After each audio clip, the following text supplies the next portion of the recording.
ito yung sinasabi nilang pwedeng maging dahilan ng constitutional crisis o yung maling pagkakaintindi ng Constitution, because based on Article 6, Section 11, yung members ng House of Representatives at mga senador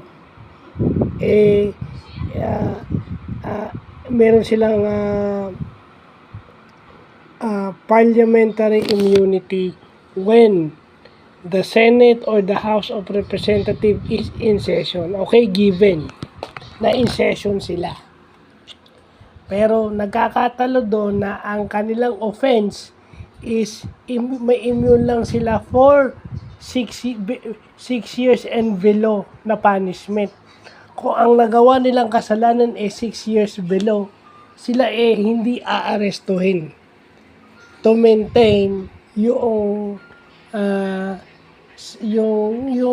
orderly manner ng yung dahil ang Congress at Senate in session.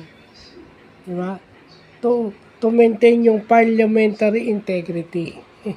At kadalasan yun ang ginagamit na nitong mga yung mga gumagawa ng kasalanan.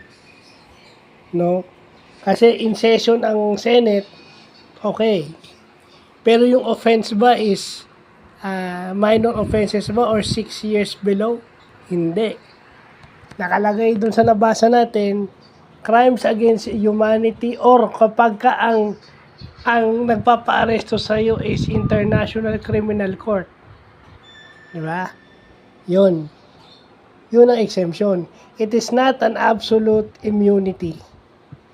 At hindi yan pwede gawing blockage para ikaw hindi magpa-aresto. Okay?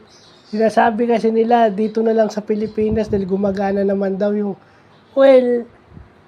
hindi naman makikialam yung ICC kung gumagana ng maayos yung justice system sa Pilipinas. They would know kung gumagana yung justice system sa Pilipinas. Hindi sila tanga. Hindi tanga ang ICC para hindi tanga ang ICC para hindi malaman na ang justice system sa Pilipinas hindi na gumagana ng tama. At naalala ko lang yung mga pinagsasabi nito ni Bato Go ahead, Mr. Trillanes, make my day. O ngayong aarestuhin ka na, nandyan na siya. Bigla kang magtatago. I mean, ito rin kasi sa atin puro may kulay. Hindi rin kasi marunong mag-step aside. Yeah.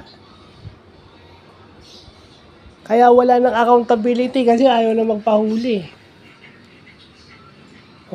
Tsaka marami dito, nagkasigawan lang. Nagtaas lang ng boses, ethics complaint na agad.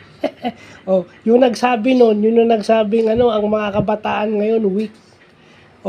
Mahina ang kabataan ngayon pero bakit yan Kasi napagtaasan ka lang ng boses, ikaw itong nagrereklamo sa ethics committee ng Senate. So sino ngayon ng weak? Ipupunto mo na kailangan kang galangin. Mukha ka bang kagalang-galang? So, yun lang po.